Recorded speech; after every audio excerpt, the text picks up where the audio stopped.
So good afternoon, everyone. I think some will still be joining us as I make the introduction, but it's good to get started so that we have quite a lot of time left for our presentations and discussions this afternoon. Good afternoon to all of you. It's a pleasure to be here today. On behalf of Professor Miyazaki Hirokazu, Director of Cornell's Mario Einaudi Center for International Studies, it is a great pleasure to welcome you to today's Einaudi Center Roundtable, Indian Ocean Politics in the 21st Century. Hiro was called away from campus this afternoon, which he regrets. I am Anne Blackburn, Director of the South Asia Program, co-sponsor of today's roundtable. The event is part of the Einaudi Center's Roundtable discussion series. These roundtables address issues that cut across disciplinary areas or regions of the world. For instance, recent topics have included the potential of geothermal energy, the future of the World Bank, and the Syrian refugee crisis. I should let you know, especially as I look at the composition of this room and see those interested in Burma and Myanmar and Bangladesh with us here, I should let you know that we have another roundtable coming up on November 7th that may interest many of you. This is on the Rohingya crisis in Burma, Myanmar, and Bangladesh. It will feature Michael Charney, a professor at SOAS, School of Oriental and African Studies in London, and Aint Thiritu, a human rights researcher from Myanmar. So November 7th, we'll be back with another roundtable. Let me offer warm thanks to our colleagues who have made this event possible logistically. The staff at the Einaudi Center is terrific in putting these things together. I'm particularly grateful to Heike Mikkelsen, Barry Duffinger, Valerie Foster-Gitinji, Walt Balschnagel, and Jonathan Miller, who have managed to put this event together for us today. Yes, indeed, a round of applause. And it's certainly a very great honor for me to introduce today's speakers. Tissa Jayatilaka is currently the director of the United States Sri Lanka Fulbright Commission and member of the board of the Bandaranaike Center for International Studies. The Bandaranaike Center, located in Colombo, Sri Lanka, conducts research in foreign policy and international affairs and offers courses in these areas. In our era of hyper-specialization and diminished attention to the humanities, it is particularly refreshing to introduce Tissa Jayatilaka, who has achieved much in more than one professional and intellectual domain. Jayatilaka is a scholar of literature, teaching part-time at the Sri Jayawardhanapura University in Sri Lanka. In his role as literary critic and arts commentator, Mr. Jayatilaka has, for instance, chaired the jury for presidential awards in Sri Lankan Sinhala films, served as a judge at the National Sinhala Drama Festival, and chaired the Gratian Trust, which offers Sri Lanka's preeminent prize in Anglophone literature. Amazingly, all this and more has, through burning of the proverbial midnight oil, occurred contemporaneously with his day job as executive director of the U.S. Sri Lanka Fulbright Commission, running a multifaceted fellowships program for graduate students and professionals. The Fulbright programs have made possible international exposure and professional training for generations of Sri Lankan and American citizens. I'm honored to count myself among Tissa's Fulbright alums. In the nature of things, directing the Fulbright Commission has brought Tissa Jayatilaka into close ongoing connections with American and other foreign diplomats moving through Sri Lanka.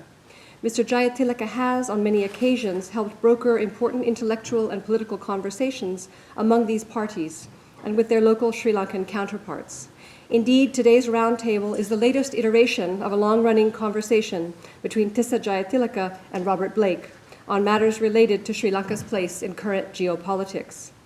Allow me to use this occasion also to thank Tissa Jayatilaka for his strategic guidance and mentoring during this particularly difficult time in post-secondary education, a time at which many of us connected with area studies programs and departments worldwide are working overtime to defend these curricular and research initiatives, which make possible substantial comprehension and interconnection across the world's social, linguistic, and political boundaries. Robert Blake is very well known to many of us active in Indian, Sri Lankan, and Indonesian circles, and indeed further afield. He is currently Senior Director for India and South Asia at McLarty Associates in Washington, D.C., Chairman of the Board of the U.S.-Indonesia Society, and Board Member of the Asia Foundation and the Bhutan Foundation. This follows a distinguished career in the State Department. His honors are numerous. Among his appointments at State most relevant to today's roundtable were postings as Deputy Chief of Mission in India from 2003 to 2006, followed by his appointment as U.S. ambassador to Sri Lanka and the Maldives from 2006 to 2009. This, as some of you present today recall, was a particularly delicate moment in Sri Lanka's internal and foreign affairs. Serving as ambassador to Sri Lanka while the island's long-standing civil conflict reached its military close was doubtless an immense challenge.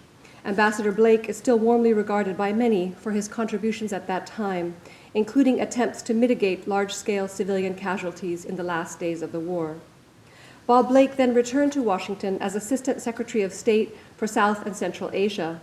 Most recently, from 2013 to 2016, he was the U.S. ambassador to Indonesia, where he focused on building stronger business and educational ties between the U.S. and Indonesia. Another key feature of Ambassador Blake's tenure in Jakarta was his strong interest in climate change and work on cooperative ventures to help Indonesia reduce greenhouse gas emissions. I am grateful to Bob Blake not only for joining us here today as roundtable speaker at what I know will be a deeply interesting event, but also for his generosity in taking additional time at Cornell to help cultivate the next generation of diplomats and area specialists, and time to speak with our administrative leaders about the ongoing, indeed increasing, importance of area studies expertise and the study of less commonly taught languages. With great anticipation, I welcome Ambassador Robert Blake and Executive Director Tissa Jayatilaka to this Einaudi Center Roundtable and invite them to make their opening remarks.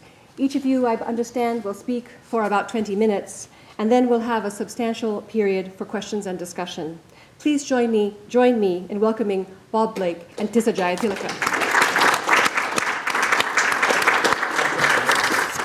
Well, thank you very much, Anne, for that very kind introduction. And let me say what really a privilege it is for me to be here at Cornell.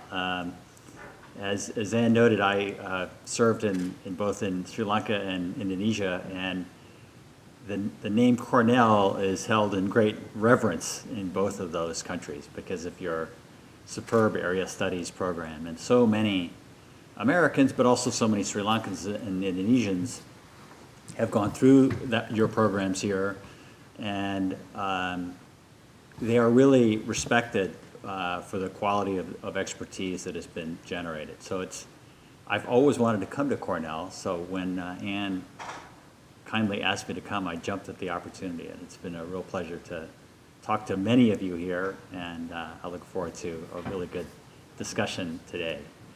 Let me just add parenthetically for those of you who are considering a foreign service or international affairs career, I'm happy to take questions on that too, if there are any questions about that. So let me just jump in now about the Indian Ocean, because I think it's a really timely topic at a time when we're really seeing a reinvigorated interest in the Indian Ocean. As all of you know, for much of its history, it was really a zone of trade. And of course, ships crisscrossed there from the Persian Gulf and the Arabian Gulf to all the way to Indonesia and beyond.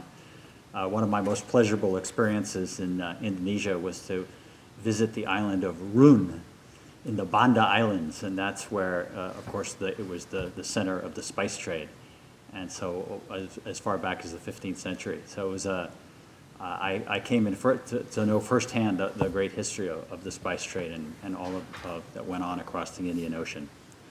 But more recently, it's become a focus of the big powers, the United States and China and many others. And let me first just describe why I think that's the case. I mean, first, of course, obviously, the Indian Ocean is of great economic interest to those three countries and many others. It's probably the center today of global trade. Half of the world's 90,000 commercial vessels and 2/3 of the global oil trade now travel across the sea lanes of the Indian Ocean. It is home to 1/4 of the globe's population, and of course it's very rich in natural resources. 40% of the world's offshore oil production takes place in the Indian Ocean basin. And fishing in the Indian Ocean is now 15% of the global total.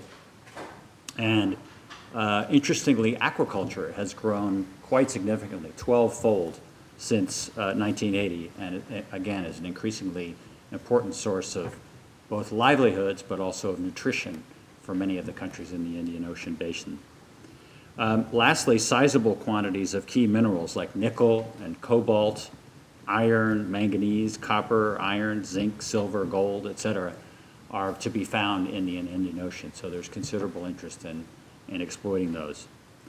Second is, of course, very important security interests for many of the countries in the region. First I would note is piracy. Now, many of you recall there used to be quite an important and terrible spate of piracy off the coast of Somalia, and that invigorated the international community to put together a task force, an international task force, that I think successfully dealt with piracy, but it hasn't been completely eradicated. We still see from time to time some ships that are hijacked off the coast of Somalia. And also in the Straits of Malacca, from time to time when I was ambassador in Indonesia, we would hear about ships that had been pirated, mostly for oil, but for other things as well. So it still is a concern, and navies around the world are alert to the risks of it. Second, and of growing priority, I think, is the risk of terrorism. Most of you remember the terrible attacks on Mumbai in 2008, in which more than 160 people were killed. Very few people remember that those attacks actually came from the sea, from Pakistan. And so that, I think, alerted a lot of people to the need to take more seriously the threat of terrorism, and particularly the threat of terrorism at sea. But of course, many countries along the Indian Ocean littoral are affected by terrorism. So that is, of course, a growing concern. Drugs, human trafficking, illegal fishing are all major concerns as well. In the interest of time, I won't go into all of those, but all of you are familiar with those. And then last but not least, as something that I dealt with personally when I was in Sri Lanka, is the threat of weapons of mass destruction proliferation. You all remember what happened with AQ Khan in Pakistan and the proliferation of many kinds of weapons of mass destruction from Pakistan. Most of that was sea-based, and we in the U.S. government spent quite a lot of time trying to track vessels from North Korea and elsewhere to try to interdict and stop this weapons of mass destruction proliferation. But it's still an ongoing concern and something that we monitor very closely. A third, and perhaps determining factor now about why there's more great power interest, is that China is playing a much greater role in the Indian Ocean, and doing so at a time when India, of course, sees the Indian Ocean as its strategic backyard, much like China sees the South China Sea as its strategic backyard. So there's already quite a lot of great power rivalry, and that is going to certainly increase over the course of the 21st century. China is fast developing a blue water navy that is capable of projecting its power into the Indian Ocean region.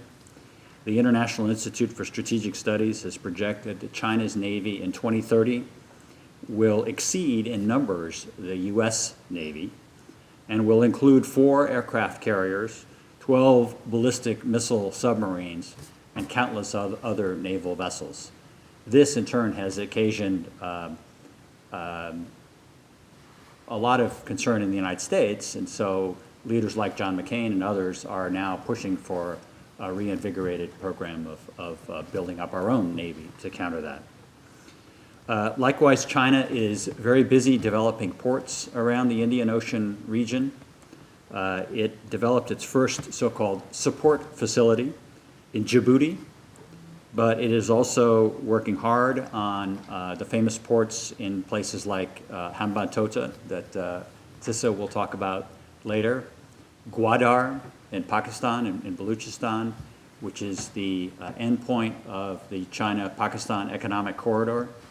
So a lot of the Belton Road Initiative has its sort of endpoint there at Gwadar, and so the Chinese see that as a very, very important link, and one that will enable them to avoid the potential bottlenecks of the Straits of Malacca between Malaysia and Indonesia, and also enable them to reduce considerably transport costs in the meantime. And then third, of course, is the Belt and Road Initiative itself, where China has been very, very active promoting that.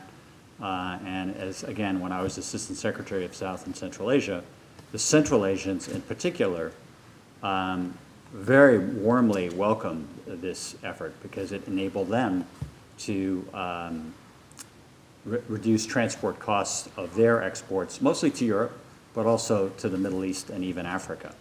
So it has been warmly welcomed around the region, and we'll talk a little bit about some of the risks later on.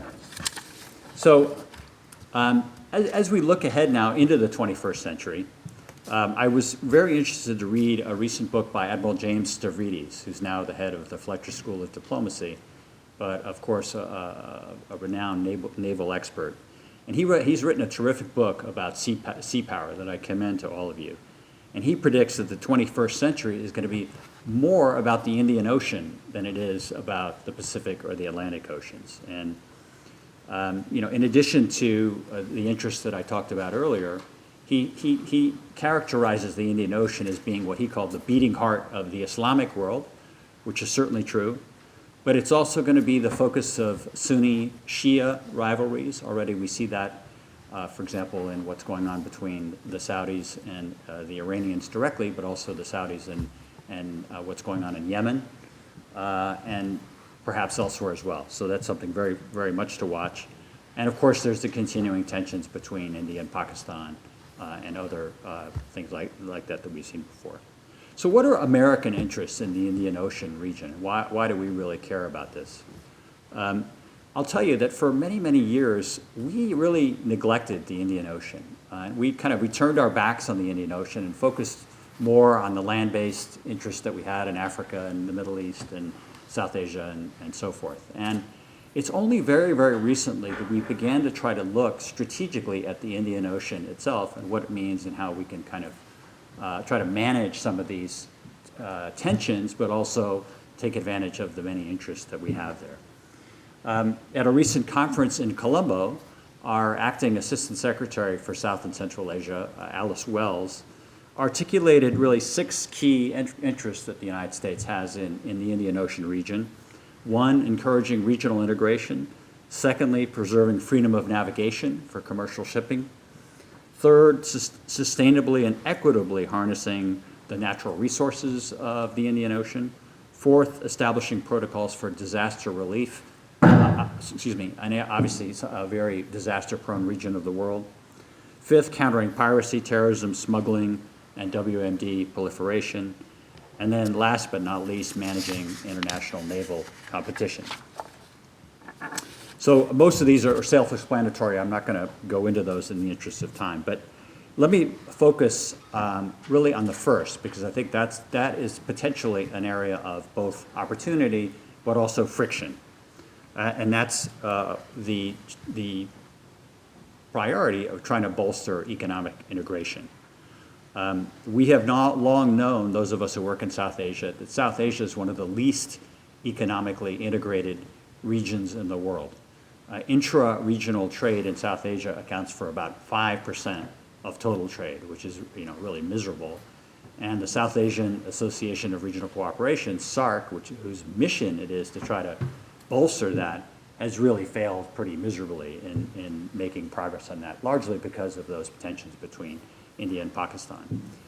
You contrast that with ASEAN, the Association of Southeast Asian Nations, where intra-regional trade now accounts for about 25% of their trade and is likely to grow fairly rapidly going forward. So there's plenty of scope to increase intra-regional trade in this area.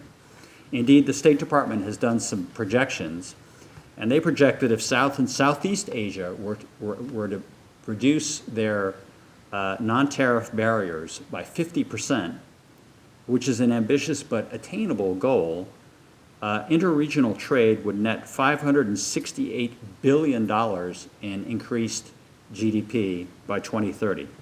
Just to put that into perspective, that's about a quarter of India's current GDP, and about half of Indonesia, so a little bit more than half of Indonesia. So very significant opportunities to increase trade. And Tissa will talk more about how Sri Lanka is really trying to now position itself as a hub, both for that trade, but also for the financial flows that they hope are going to flow from that. But increasing infrastructure development to facilitate trade must also be done in a transparent way that is going to hopefully help these countries. I was very interested to attend a speech by Secretary Tillerson a couple of weeks ago at CSIS, in which he was previewing his trip that he just made to India. And one of the things that he said that was quite interesting was he decried China's, the word he used was predatory economics. And then he went on to elaborate, again, on the record publicly, by voicing concerns about Chinese financing mechanisms that bring enormous levels of debt to countries like Sri Lanka. And sometimes those debts, the countries can't service them, and there's pressure then for those countries to convert the debt to equity. And indeed, that's been the case in Sri Lanka. There's also, of course, a lot of concern in many of these countries about the large number of Chinese workers that are imported by the Chinese to develop these projects at the expense of local employment.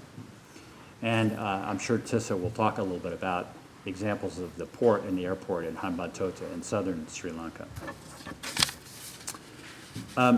So how is the United States reacting to all this? What are we doing to try to take advantage of these opportunities, but also manage some of these risks? First of all, we are cementing our strategic partnership with India. As many of you know, we really began to take our partnership with India more seriously after 9/11, and in India itself began to see the opportunities and the rewards of working with the United States as it saw our shared concerns about things like counterterrorism after 9/11. And that began a process that culminated first with the famous civil nuclear deal, but then a huge range of other things that we've done since then. And I'm happy to note that that process of strengthening our relations has continued through every administration, including even Donald Trump. Very few people, President Trump doesn't like too many countries, but he does like India, which is nice. And so we're happy to see that continue. Secondly, we are forging a strategic partnership both with Japan and India to try to work more closely together as sort of in a trilateral fashion. And that includes the very important Malabar naval exercises as well. Now, as many of you know, we don't, unlike in East Asia, where we have a whole network and web of different alliances, we don't have those in the Indian Ocean. So many see the partnership that we're developing now with Japan and India, potentially Australia as well, as perhaps the nucleus of a future structure that can help to manage some of these potential tensions in the Indian Ocean region. We're also working through some of the regional organizations that do exist, the most prominent of which is the Indian Ocean Regional Association. Tissa will talk about that. And then, as I mentioned, we are taking steps now, we hope, to try to increase the size of our own Navy in response to what the Chinese are doing. So President Trump, the current Chief of Naval Operations, and congressional leaders like Senator McCain have called for increasing the U.S. fleet by more than 25% in the coming years to really try to deter some of this potential conflict that will occur in places like the Indian Ocean, but elsewhere as well. Already, as you probably know, the Fifth Fleet that is based in Bahrain is our largest of these global fleets and is likely to expand if these proposals go through. We also support an increasing role for India. One of the interesting things that you will notice in American pronouncements about India over the last, say, 10 years is American military leaders referring to India as a net security provider. And that means that, in a way, we see them as an equal partner in trying to, again, manage some of these threats and take advantage of some of these opportunities. I might add that it was interesting to note that last week, the Indian Navy announced its plans to try to institutionalize round-the-clock surveillance of critical choke points in the Indian Ocean by using at least 12 to 15 of their major warships. So that's a very concrete sign of their intention to manage much more closely some of these places, like helping out in the Straits of Malacca, but elsewhere as well. And of course, we've encouraged regional initiatives like the Japan-hosted Global Coast Guard Forum to improve cooperation on things like illegal fishing and marine pollution, law enforcement, search and rescue, and so forth. So to sum up, even though we don't yet have a defined strategy for the Indian Ocean, I think it's really important now that the United States is working more closely with countries like India and Japan and really beginning to take the Indian Ocean region seriously, both as a place of tremendous opportunity for the United States, but also one of likely increased risks. So this is going to be, I think, a really important region for us to watch over the next 20 or 30 years. And again, I just want to commend Anne and her colleagues for pulling this talk together, because it's a very timely one. And I very much look forward to the question and answer period. Thank you very much.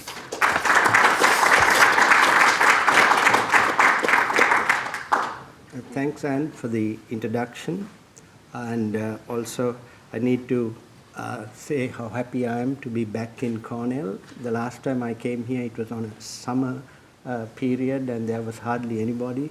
There were no students around, and though I enjoyed my visit, it wasn't as good as coming at this time of year when there are students. The trees have changed color, and so much a nicer setting than it was the last time, though I enjoyed that visit as well.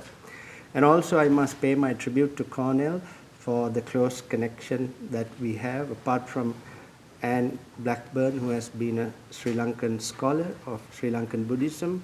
We've had the connection with Jim Gare, the late Jim Gare, who I met many years ago, and who collaborated with Professor W.S. Karunatilaka of the University of Kelaniya, and was a pioneer in the introduction of study of Sinhala to the United States. And also Professor Norman Uphoff, who was involved in rural development in Sri Lanka with one of the biggest think tanks, the Marg Institute, in the 70s and the 80s. So I'm very pleased to be here, and also to be able to reconnect with Ambassador Blake, with whom I have worked very closely during his years in Sri Lanka, and I consider him one of the closest American friends that I have had over the years of my involvement with the US government. One of the downsides of following somebody like Bob Blake is that he has said some of the things that I was going to say, so I'll try not to get into too many of those areas where he made the presentation, and I agree with him. And it's a sign that it's nice to know that we both agree, and some people say that great minds agree, so that means I have a little bit of reflected glory here. The Indian Ocean provides critical sea trade routes that connect West Asia. By the way, we in Sri Lanka refer to what you call, the Western strategic advisors call the Middle East. We tend to refer to it as either West Asia or Near Asia, but it means the same thing. The Indian Ocean provides critical sea trade routes that connect West Asia, Africa, and South Asia with the broader Asian continent to the east and Europe to the west. A number of the world's most important strategic choke points, including the Straits of Hormuz and Malacca, through which 30+ millions of barrels of crude oil and petroleum are transported per day, are found in the Indian Ocean region. This amounts to more than 50% of the world's maritime oil trade. Nearly 100,000 ships transit the Indian Ocean annually. India and China, two of the fastest growing economies of the world today, are heavily dependent on energy resources that are transported via the sea lanes of the Indian Ocean. India imports about 80% of its energy resources, mostly oil, from West Asia. According to a recent US Department of Defense report, 84% of China's imported energy resources passed through the Straits of Malacca in 2012.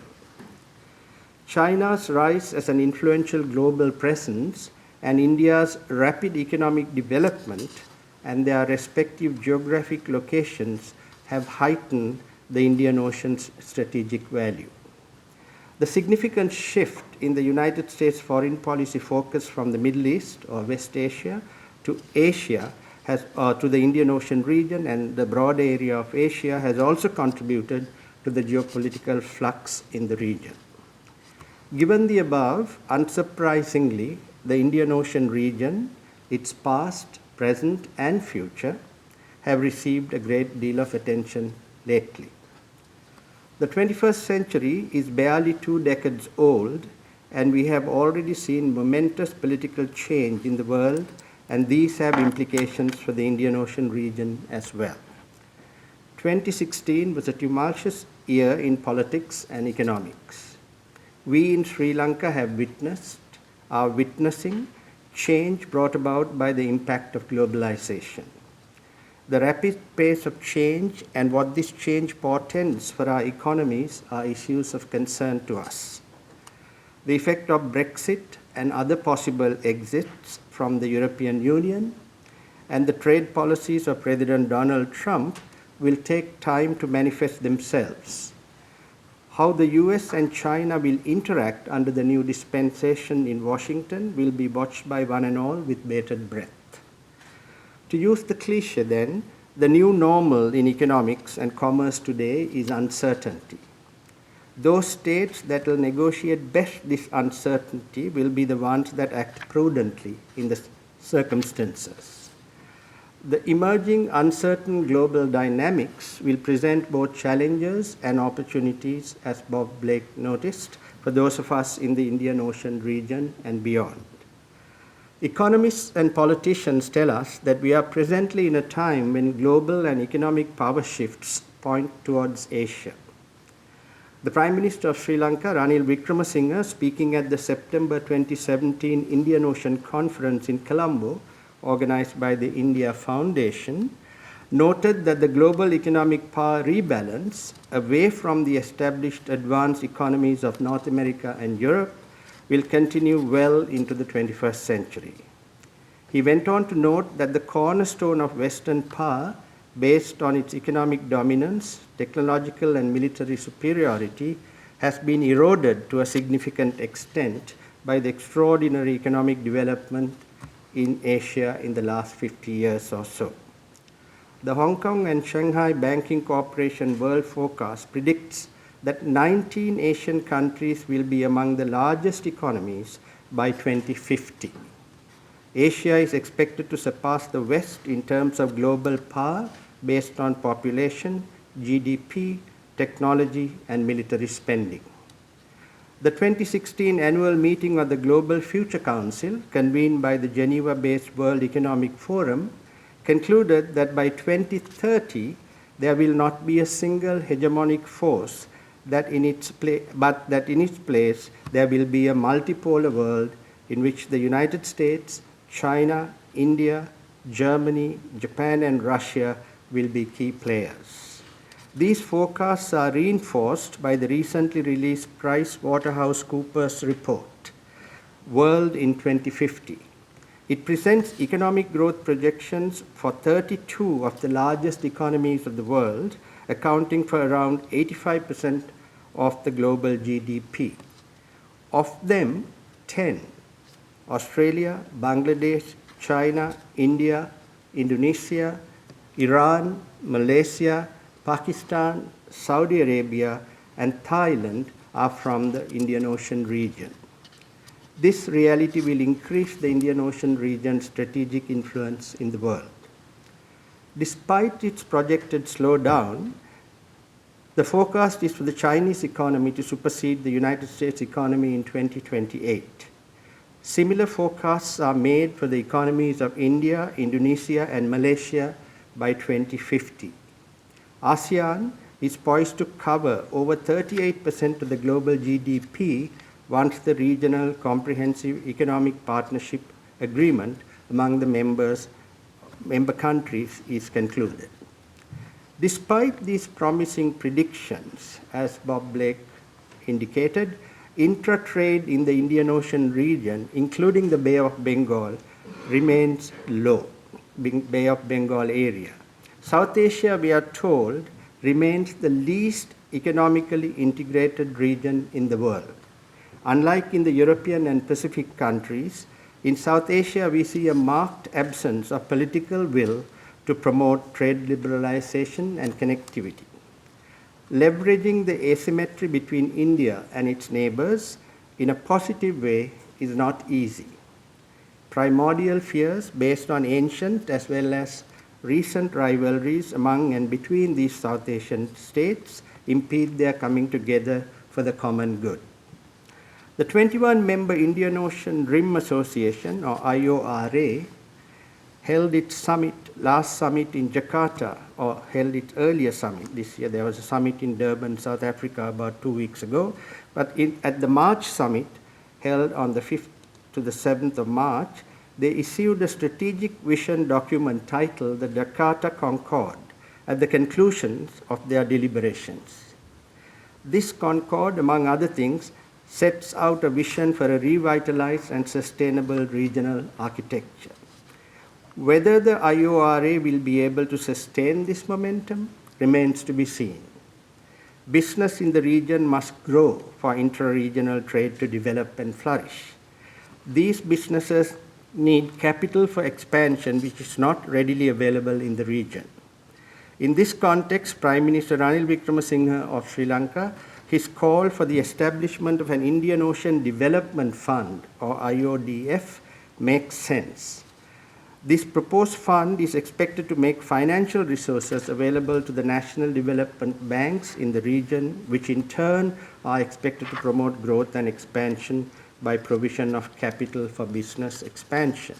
But where will this money come from is a key question for those of us who are looking forward to such a kind of development.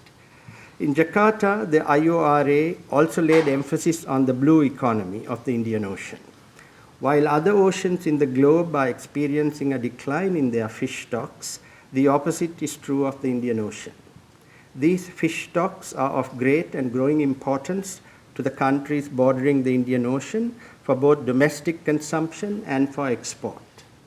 It is estimated that 40% of the world's offshore oil production comes from the Indian Ocean, with large reserves of hydrocarbons being tapped in the offshore areas of Saudi Arabia, Iran, India, and Western Australia. The recent UN Conference on Conservation and Sustainable Use of Oceans, Seas and Marine Resources, held in June 2017, concluded that preserving the health of the oceans is vital for the future of mankind. In order to avoid irreversible damage to the ocean, IORA must coordinate efforts by all member countries to address overfishing, pollution from offshore and land-based activities, biodiversity and habitat loss. For countries like Sri Lanka, the oceans are quite literally life and death. The Indian Ocean has provided employment, food, and avenues for trade and commerce for us. Rise of the seas, pollution of oceans, depletions of fish or good coastal ecosystems are not abstractions. They form the core of our existence. Climate change and disaster management in the Indian Ocean region are hence of vital interest to us. The creation of wealth and enhanced economic activity in the Indian Ocean region will not only bring benefits, but will pose enormous security challenges to us. Most of the world's armed conflicts are presently located in the Indian Ocean region. The waters of the Indian Ocean are also home to continually evolving strategic developments, including the rise of regional powers with nuclear capacities. Conflicts in the Gulf, unrest in Iraq and Afghanistan, the rise of violent extremism, growing incidents of piracy, Bob Blake spoke of this, in and around the Horn of Africa loom over the region. All of this has led to substantial militarizations in parts of the Indian Ocean region. In Sri Lanka's view, the vital sea lanes of communication in the Indian Ocean that fuels the global economy needs to be open for all and must be used for mutual benefits in a sustainable manner. It is essential to maintain peace and stability in the Indian Ocean region, which ensures the right of all states to freedom of navigation and overflight. In terms of the maritime buildup in the Indian Ocean, we see India, China, Japan, Australia, and the United States envisaging various projects, from ocean excavation to placing remote sensors for ocean research. The United States, China, India, and Japan are deepening their naval presence. Naval power is expected to play an increasing role in regional affairs.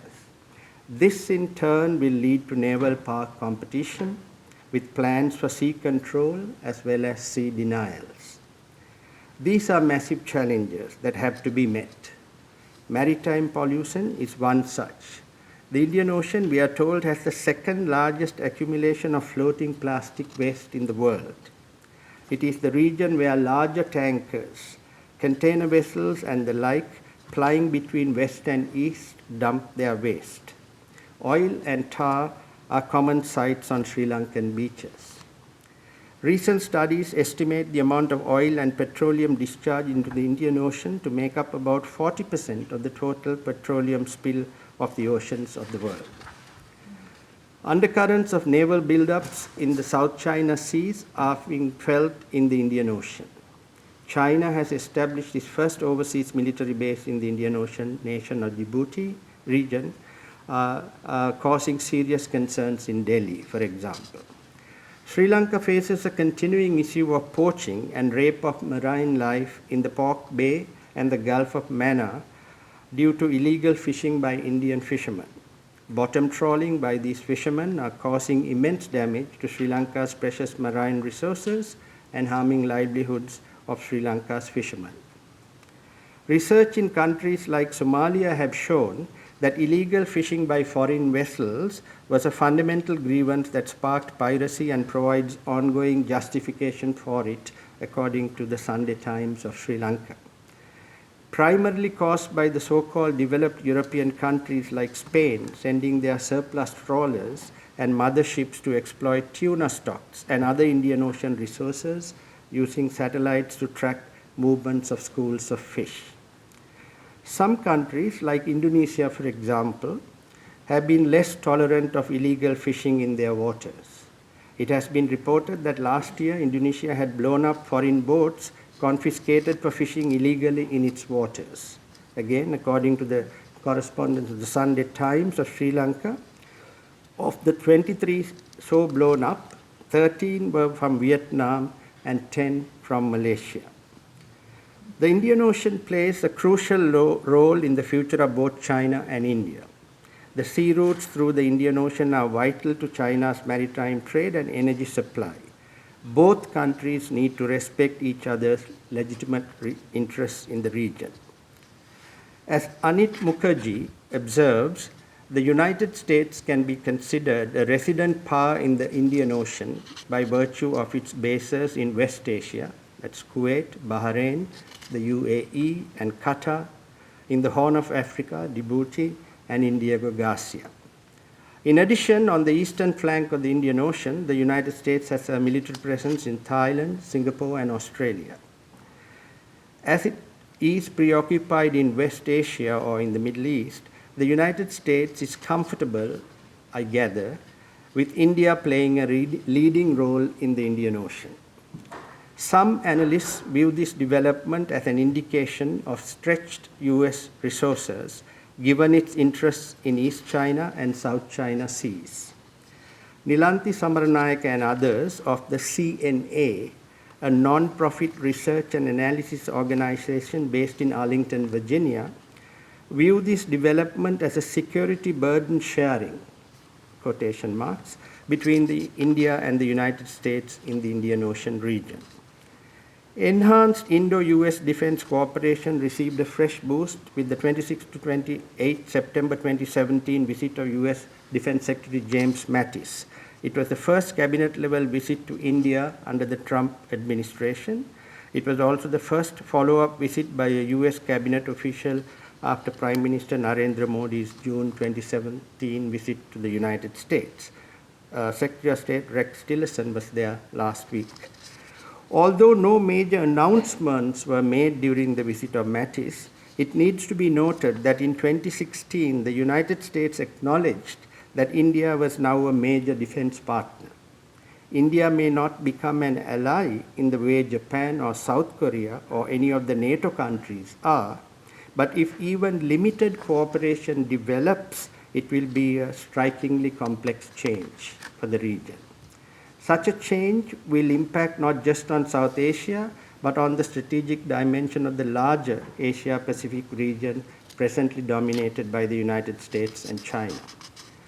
According to a publication titled India Legal, the United States' decision to supply 22 Sea Guardian drones to enhance India's naval surveillance in the Indian Ocean was announced during Prime Minister Modi's meeting with President Trump in June 2017. These drones are expected to help the Indian Navy to keep a close watch on the Chinese naval ships and submarines in the Indian Ocean. India, it appears, is the first non-NATO country to be given these drones by the United States, again, according to this publication called India Legal. Analysts are of the view that there is likely to be closer cooperation among China, Pakistan, and Russia to meet the challenge of a joint defense arrangement among the United States, India, Japan, and South Korea. Thus, we see that tensions in the region are most likely to escalate given that the United States and China on the one hand, and India and China on the other, are competing for dominance in the Indian Ocean region. Sri Lanka is a small state, and its strength has been in the significant diplomatic role it has played on the international scene over the years. We are not able to change the geopolitical realities of the region surrounding us, and we have no such illusions either, I'm happy to report. But through a pragmatic foreign policy based on avoidance of alliances with any one power bloc and maintaining friendship with all, Sri Lanka should be able to play a constructive role as in the past. We were in the forefront of the UN Convention of the Law of the Sea, and we were the first to promote in the 70s the Indian Ocean as a zone of peace concept. Sri Lanka should push for an international code of conduct for military vessels traversing the Indian Ocean. ASEAN and China have agreed to prepare such a code for the South China Sea. The Indian Ocean Code could be along the lines of a memorandum of understanding that exists now between the United States and China regarding rules of engagement for safety in the air and maritime encounters. Such a code could recognize and seek to deal with the escalation of inhuman smuggling, illicit drug trafficking, and the relatively new phenomenon of maritime terrorism. The UN Convention on the Law of the Sea does not have adequate provisions to address these issues. And any code on the freedom of navigation in the Indian Ocean must include an effective and realistic dispute resolution process. The code of conduct ideally should be built on consensus with no single state dominating it.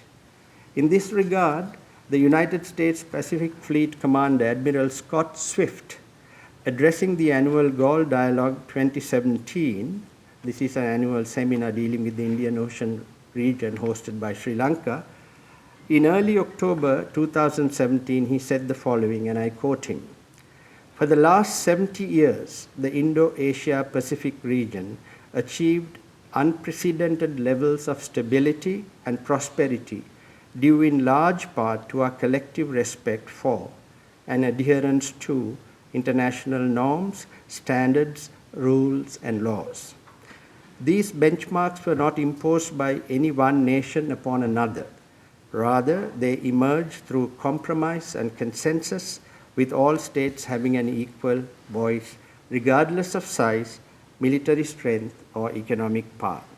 Words that I would like to re-echo most heartily. And one more quote before I sit down. The Indian Ocean region is in need of a mutually benefiting security architecture established on a multilateral basis with an effective multilateral governing structure. The Prime Minister Ranil Wickremesinghe of Sri Lanka, speaking at the inauguration of the Indian Ocean Conference in 2016, a conference at which I presented a paper, called for the formulation of an Indian Ocean order with accepted rules and regulations that would guide interactions between and among states.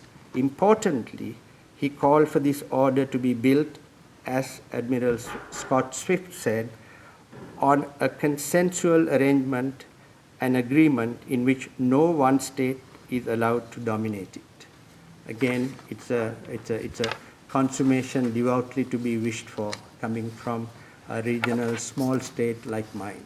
I'd like to end on that note. Thanks very much for your attention.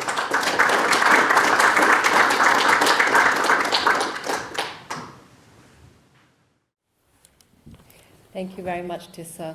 That was indeed thought-provoking, and I can imagine that we'll have quite a lot of room for discussion based on the presentations by Ambassador Blake and Executive Director Jayatilaka. The floor is open. We have some assistance in moving a microphone around the room so that all of you can be heard from. I suggest that we take 2 questions at a time and then invite each of our panelists to comment on those 2, take another 2, and so on, and some kind of a discussion will emerge therefrom.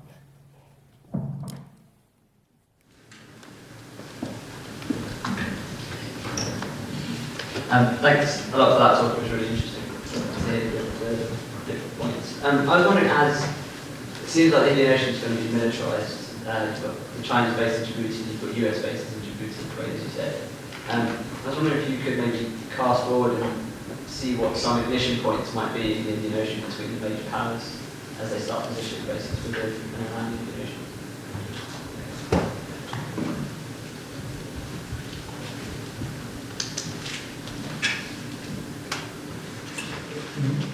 Military prominence without adequate economic development can actually cause more fragility and conflict.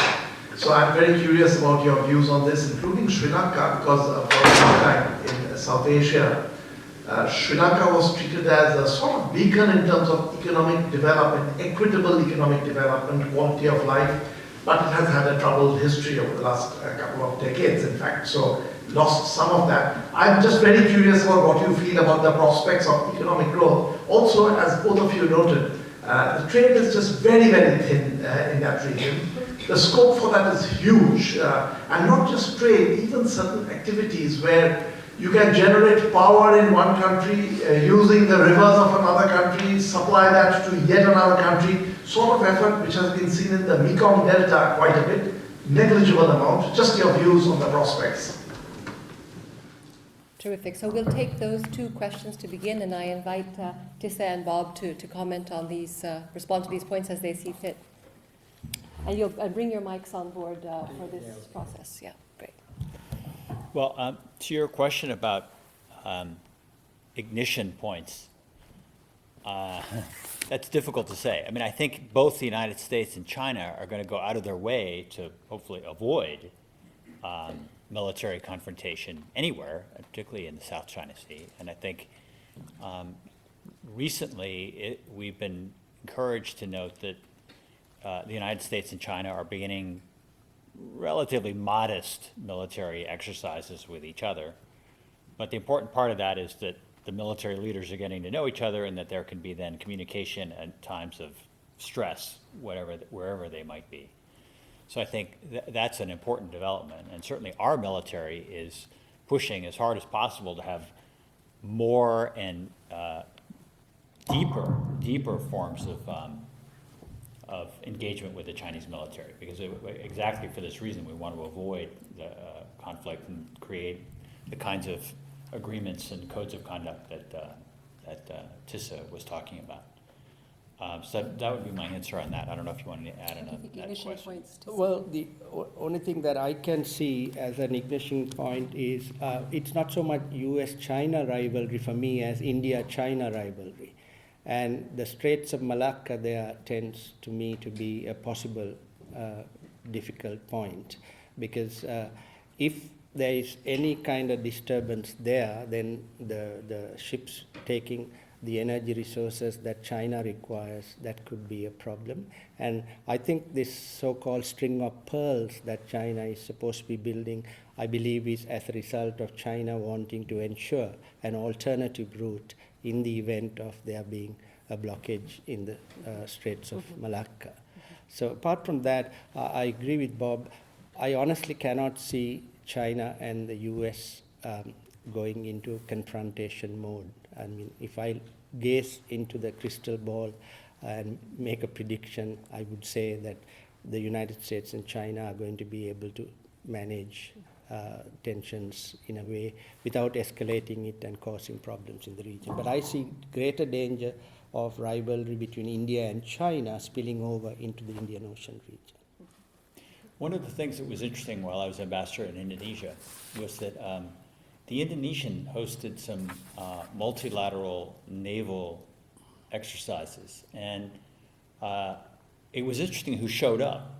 The Russians, the Chinese, the Indians, the United States, and several others. And it's the first time in my knowledge that there have been that collection of countries together in one place. And so hopefully that can be a model for the future as well, that we begin to have these kind of multilateral exercises. As you know, we've had these Malabar exercises with India and Japan. I don't think there's any plan to include China or Russia anytime soon, but certainly they want to include the Australians, I think, at some point in the future. But beginning to have very modest sort of search and rescue and those kinds of activities, I think, are quite useful. And again, a launching point for dialogue and just the military leaders getting to know each other. I think I would respectfully disagree a little bit with my friend Tissa in saying that the Straits of Malacca, I think everybody is so conscious of the huge volumes of trade that flow through there that they're going out of their way to try to avoid any kinds of conflict there. The one worry that countries like Indonesia have is that the militarization of the South China Sea by China has given China the opportunity to base its naval assets much further south in the South China Sea than previously. So you're seeing a much greater incidence of Chinese vessels, particularly Coast Guard vessels, but presumably also submarines. Nobody really knows because the Indonesians don't really have very good maritime domain awareness. But everybody assumes that we're seeing many more Chinese submarines as well, passing through those waters and through the Straits of Malacca. But the Chinese themselves have a huge interest in keeping the Straits of Malacca open because of the volumes of trade. So I'd be a little bit surprised to see open conflict in that area.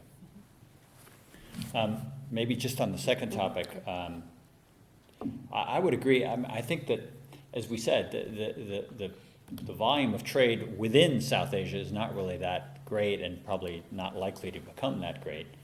I mean, one of the interesting things to note is that, India, if you look at the pattern of India's trade, about 90% of its trade is maritime trade. They don't have a lot of overland trade like many of the other countries. So the Indian Ocean is extremely important for the Indians, unlike, let's say, Pakistan and some of the others who have much more trade going northwards.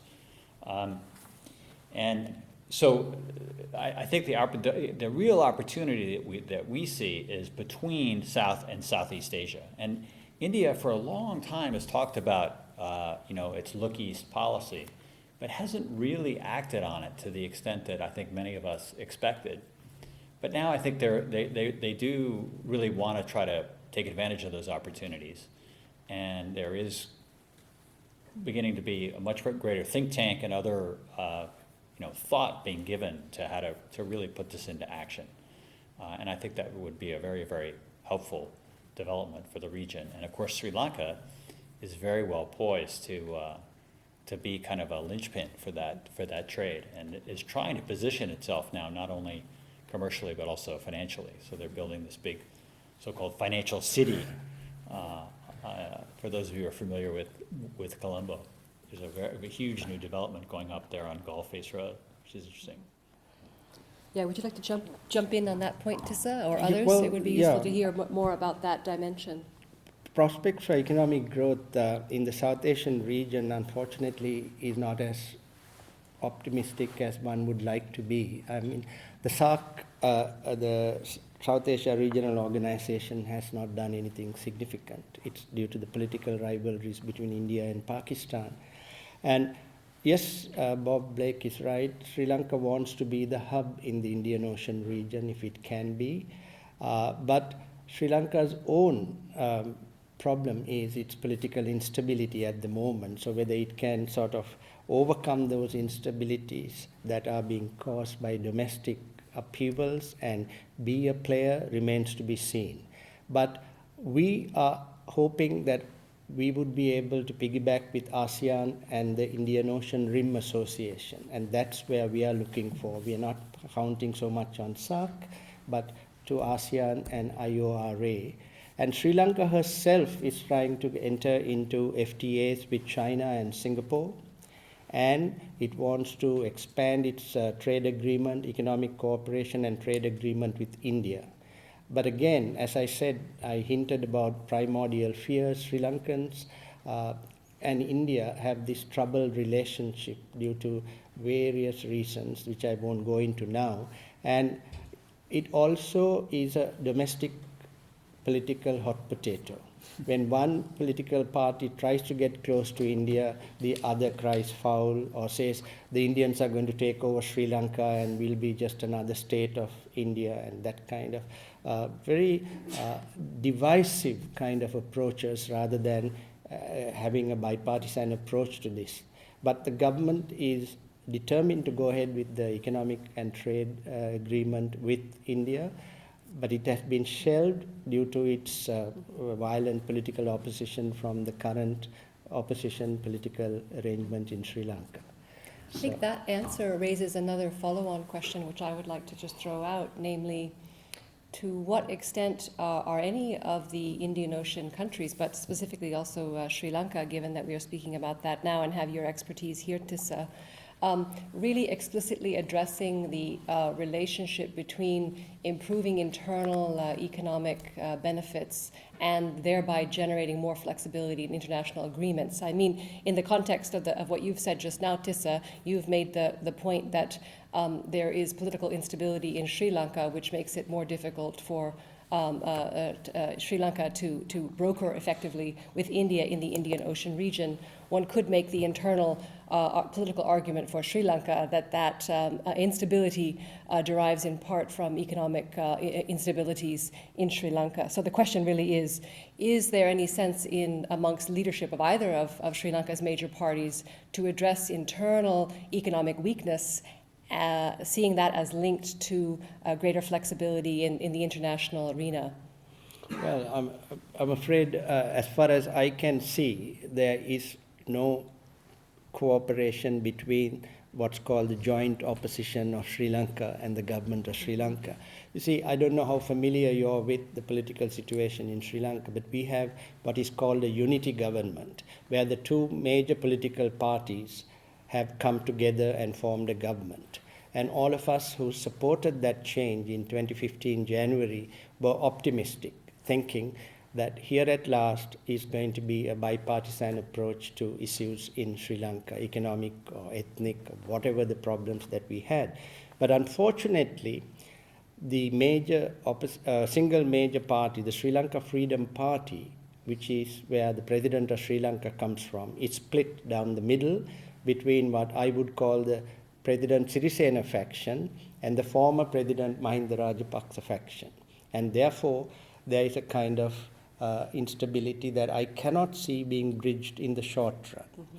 So for there to be that kind of bipartisan consensus, I think we'll have to first resolve the problems between the Sri Lanka Freedom Party, different factions. I mean, coalition governments are not very easy. I mean, when I think of the Sri Lankan situation, I ask myself, what if the Democrats and the Republicans were to form a joint government in Washington, or the Labour Party and the Conservatives in the UK? So it's fraught with deep challenges, and there are these divisions within the political Sri Lanka Freedom Party, which might impede a kind of unified approach. You know, I would just say that as a general proposition, what you said, Anna, is really true. And I'd say a very good historical example of that is what happened in India, where when India made the transition from the so-called Hindu rate of growth of 3% a year for countless years to 6, 7, 8% growth once the Manmohan Singh reforms began to take hold in the early 2000s. It began, once it had those growth rates, it really began to expand its strategic horizons and began to think very broadly and ambitiously about India's role in the world. And I often used to say in Indonesia that Indonesia has not yet gone through that transition. They're still not quite at 3%, but they're more 5%, which is good in the current state of affairs around the world. But they need to be growing at more like 8% a year if they're going to reduce significantly the number of people living in poverty, which is estimated by many people to be at about 40% of their population live on less than $2 a day. So to lift all of those people out of that and into the middle class, they've got to achieve growth rates of about 8% a year for 10 years or more. And as a result of that, they're intensely focused on internal economic development and raising growth, reducing inequality, and really hardly focused at all on either foreign policy priorities or even military priorities. They've talked for many, many years about raising defense spending to a measly 1.5% of GDP, and even that they haven't been able to attain because of the focus on infrastructure and other things. So many countries, I think, find themselves in this position where they're quite reasonably trying to attain a certain level of prosperity for their citizens, and at that point, then they can begin to look more ambitiously overseas. And certainly, those two fairly important powers are good examples of that. Yeah, that's helpful. Thank you very much. We could take some further questions from the floor. Some of you have been waiting. I know there's a question here, and there was a question here, I think. Walt, the gentleman on my right, and then we'll come down to the front row. Thanks for your time. One question I had was, as we move into the 21st century, we're seeing larger and larger industries that revolve around internet or non-physical services and trade. So I just wanted to query your thoughts on that and what role that could play in the near future for the region. Yeah, super question. Was there another question waiting somewhere here? Yes, well, just in front of you here. Look down, Walt, sorry. Yeah. Sorry. Okay. Actually, I have two questions. The first one is climate. Are you getting nervous from the different dispatches that now dies with the climate and the different things that are happening there? Can you comment on that? And the second one is, I know that the ambassador said about the growth in Colombo. You seem to dissuade that a little bit with some of the problems that you're having in government. But I'm more concerned about the tea production in Sri Lanka. Have the estates been kept up after that Tamil skirmishes? Or I want to know how you think about that tea production in Sri Lanka. All right, gentlemen, non-physical trade and the plight of the tea trade. So let me tackle maybe the internet digital economy one, which I think is a great question and a really important opportunity. And I think, again, you see big countries like India now really moving out very, very smartly, putting a lot of resources into expanding broadband and connecting all of the major regions of India. And I think most economists that I know see that as really almost kind of a breakthrough for India in terms of they now have this national ID card system, the Aadhaar system, And they're going to use that as increasingly as kind of a linchpin for this digital economy that's going to proceed. So it is going to be, in many ways, kind of hopefully take India the next step in economic growth. Indonesia, likewise, just from my own experience there, they want to diversify their economy away from commodity-based growth, and they see the digital economy as just a giant opportunity. So although on a much smaller scale than what's happening in India, they too are looking to expand broadband across the huge archipelago of 6,000 inhabited islands by 2020, and then using that as a way of, enhancing connectivity, but also then attracting investment from particularly the American big companies. And so already there are 3 so-called unicorns in Indonesia, and probably many more coming, because they predict about $50 billion in new investment in that area and growth over the next 5 years. So very important opportunity. I think to a lesser extent, many of the countries in the region are trying to do the same thing, because it is kind of a great equalizer. It provides lots of opportunities for small and medium-sized businesses to start up, and of course all the app economy and so forth. So there are significant opportunities in that area, and everybody's looking to jump on that bandwagon. Yeah, I think that is probably the best answer you could get on that question, because I'm not very good at economics and I wouldn't be able to comment authoritatively on what's happening in Sri Lanka on this front, but I suspect that we might be willing to exploit whatever advantages that may come our way. But I'm sorry, I can't give you a better answer. Do you want to pick up on the finance side, Tissa, since that's also in some sense non-physical trade, imaginary money in circulation? I think I'll pass on Okay, that. fair enough. With regard to tea production, I can say something, certainly. It's not doing very well at the present time.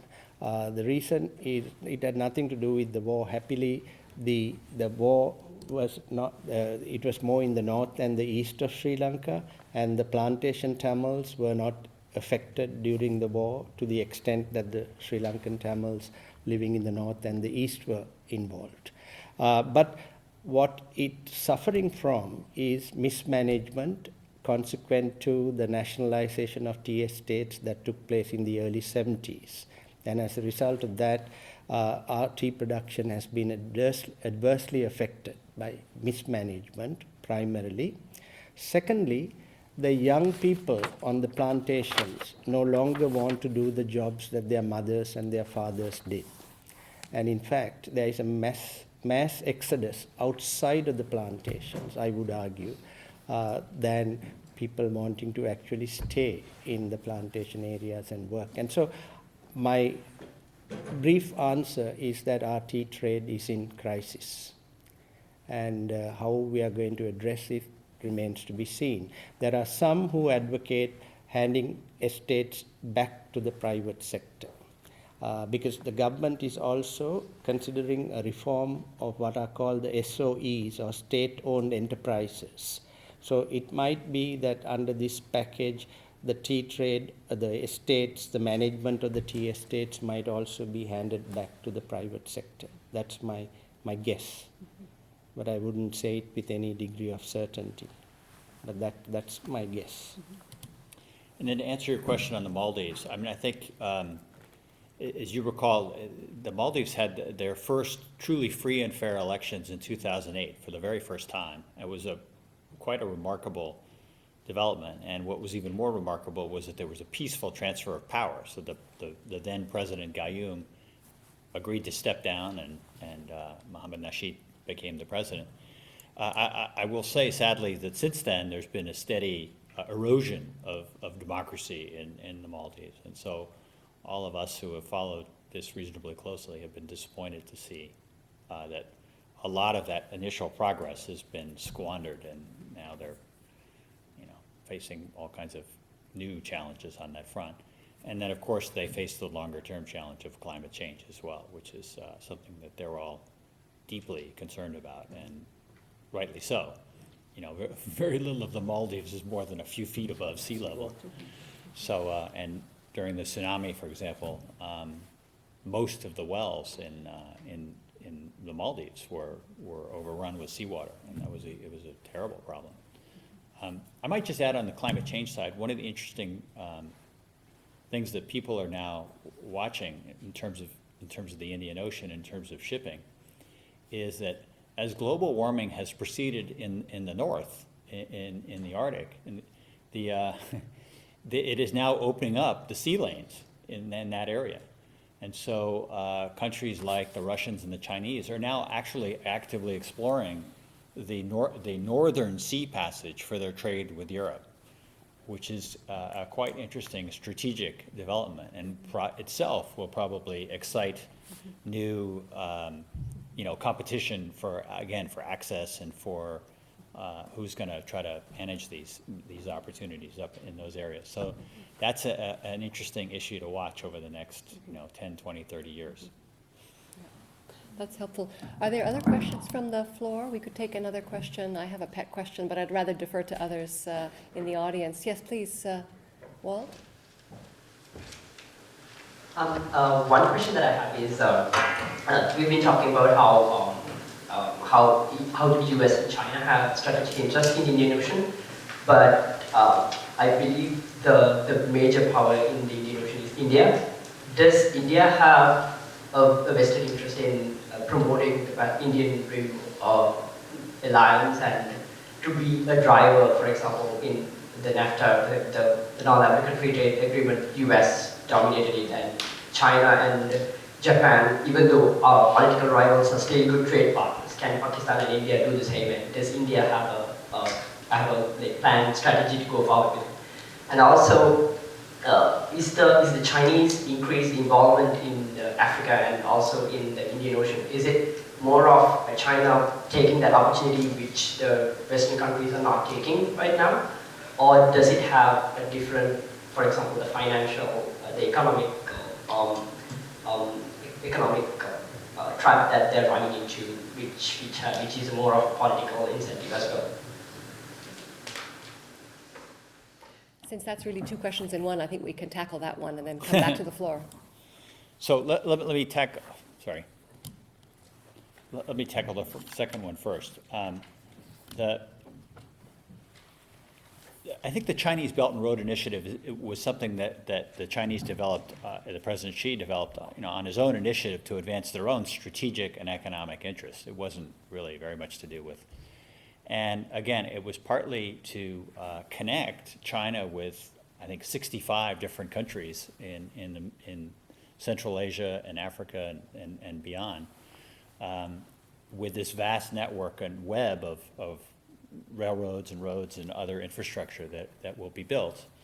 And the intent is to bring a lot of these natural resources that are now coming via the Indian Ocean. They can come through the port of Gwadar and elsewhere, and then again across land, tremendously reducing transport costs for the Chinese, but also parenthetically giving a lot of opportunity for the countries along those routes, provided they keep their eyes open about not incurring very high levels of debt on projects that won't have very high levels of internal rates of return. So they just need to do this in a proper way with their eyes open. I think what's interesting now is that the United States and Japan, one of the, as you know, they're about to have this important summit in APEC and the East Asia Summit in the next 2 weeks. One of the interesting things to watch in those summits will be whether there will be any kind of announcement coming out of the United States and possibly the Japanese and others about their own parallel effort to rival what the Chinese are doing. Now, the Americans and the Japanese will never be able to match the resources that the Chinese have put into this. But I think there is interest on the part of them doing a more rules-based, transparent infrastructure development fund of some kind. As Tissa said, the challenge will be where to find the money. As you know, our Congress is already in deep debate about funding tax cuts and so forth here in the United States. And I can't imagine there being an appetite for $1 billion new fund out in the middle of Asia or something like that. There'll be a lot of resistance to that. but maybe the Japanese and maybe they can cobble together some ADB and other funding and pull together some kind of initiative, which would probably be welcome. Certainly the countries would welcome that. So watch that space. The other thing, I just like, an interesting point that I'd like to just mention here for those of you interested in the IOR. I read a really fascinating article by Jeff Sachs a few months ago from Columbia. And he made the interesting point about BRI that that European trade now with Asia has now eclipsed European trade with the United States, which is a pretty major development. Because for years and years and years, Europe was, the United States trade was by far the largest portion of European trade. And he made the point that is a reflection already of some of the things that the opportunities have been opened up by the Belt and Road Initiative. And as those links intensify and grow thicker, you're going to see an even greater preponderance of trade, and that in a way, the sort of world balance of trade is going to shift to the Eurasian land mass, which is quite interesting. But also interesting because comparatively less will be going on maritime seaborne routes and more across these rail and other lines. And so again, and a lot of that is driven by China.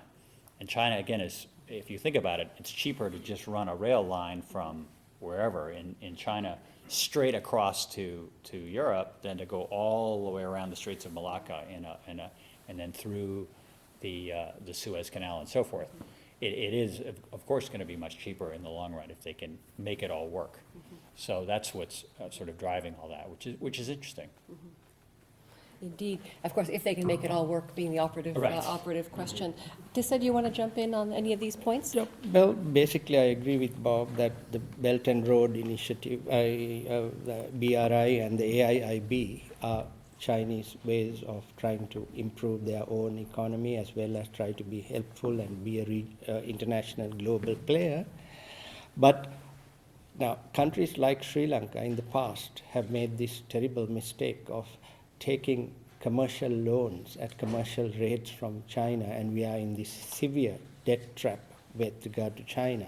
And so my point that I would like to make is that future governments of Sri Lanka will not make the mistake that was made by the government of President Rajapaksa. And that we would also like to see Japan coming in through the ADB and trying to be as a counter to the Chinese, so that we would have more than a Hobson's choice in these matters in the future. Your question about India playing a role, as far as Sri Lanka is concerned, we believe that piggybacking with India is going to be of tremendous use to us. But as I said earlier, due to domestic political rivalry, one political party plays the other, one against the other, and divides the people. But if you look at it from an economic point of view, it makes absolute sense for Sri Lanka to be linked to southern India. The states of Andhra Pradesh, Tamil Nadu, Kerala should be key for Sri Lankan economic growth. There's no doubt in the minds of any rational thinking economist about that. But as you know, politics is not necessarily a rational science. So that's the challenge that we have. If we can get our political act right, we would only stand to gain from closer economic cooperation with India. I would just add on the, if you look at the opportunities, obviously,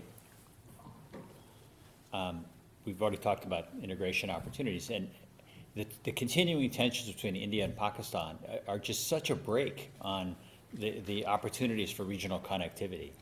And we've talked about SARC already. The other one is CPEC. They call it the China-Pakistan Economic Corridor. And India has resisted getting involved in that at all because of concerns about how parts of that run through disputed territory in Jammu and Kashmir. And so as a result of that, they've completely written themselves off of any opportunities in CPEC, which in a way is kind of a shame.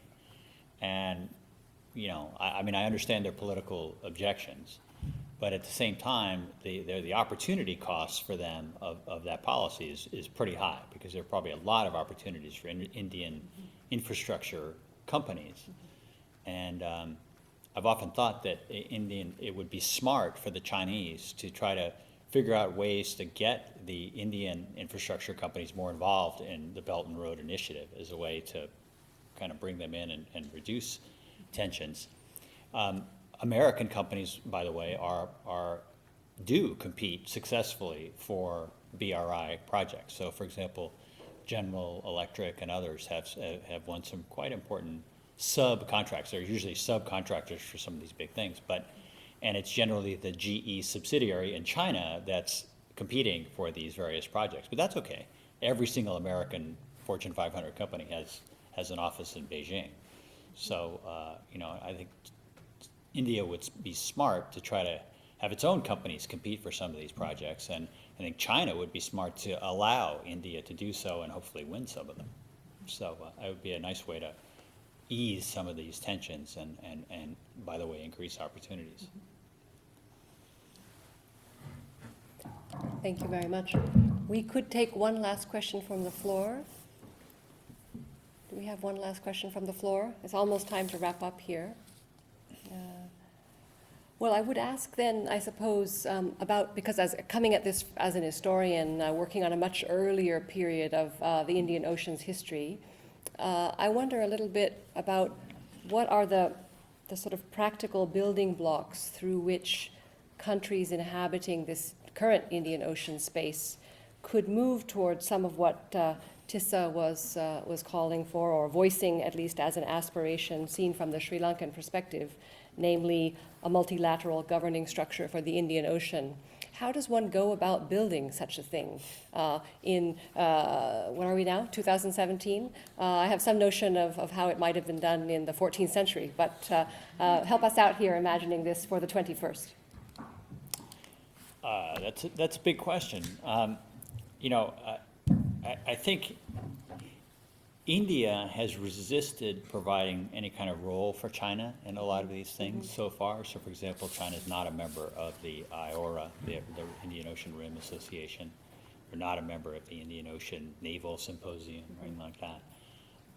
So India is likely to probably resist giving China a seat at the table, because, again, they see this as their sphere of influence and their strategic backyard, much as, again, China sees the South China Sea as its.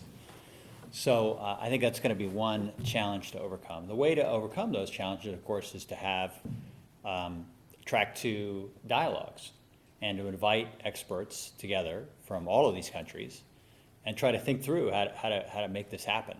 And so that to me would be the kind of first step to try to figure this out. And there's one of the great things about India and China is there's a huge network of retired diplomats and military leaders and others who are continuously participating in these kinds of things. So they're very used to it, they're very smart, and it would be good to try to get them involved in something like this. And maybe Cornell can help sponsor something like that. It'd be interesting. Well, we have an appetite for it, as you can see. Tissa, your thoughts on this? Well, as I said in my presentation, the challenge that I see for the Indian Ocean region is the rivalry between India and China, as opposed to the United States and China. So, as Bob suggested, unless there's going to be some kind of track to diplomatic exchanges between India and China, and they get close together, we're going to see an opportunity wasted.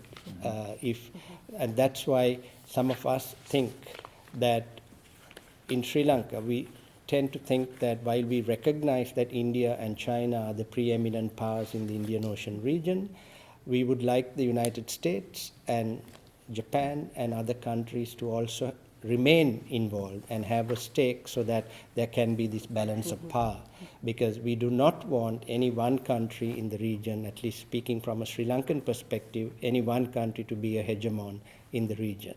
So we would like to see, and that's why the aspiration, whether this can be worked out, given the imponderables in the equation, that remains to be seen. And I couldn't guess what it's going to be like, but I can only hope that we will not repeat the mistakes of the Cold War era by allowing this kind of unhealthy competition. So managing unity and encouraging competition is the challenge of the hour. Those, I think, are just the right words to end on. We can only endorse attempting to avoid the faults of the Cold War era. And I'm deeply grateful to Bob Blake and Tissa Jayatilaka for giving us their time and creative energy today. It's been great fun to hear the renewal of the conversation between Bob and Tissa, and I'm so proud that it's taken place at Ithaca, New York at Cornell University. I'm sure that Heike Mikkelsen will not mind if I say that on behalf of Heike Mikkelsen, Associate Director of Programming from the Academic Programming from the Einaudi Center of International Studies, and myself from the South Asia Program, that we are deeply grateful to today's speakers, and thank you all for joining us on this wonderful occasion.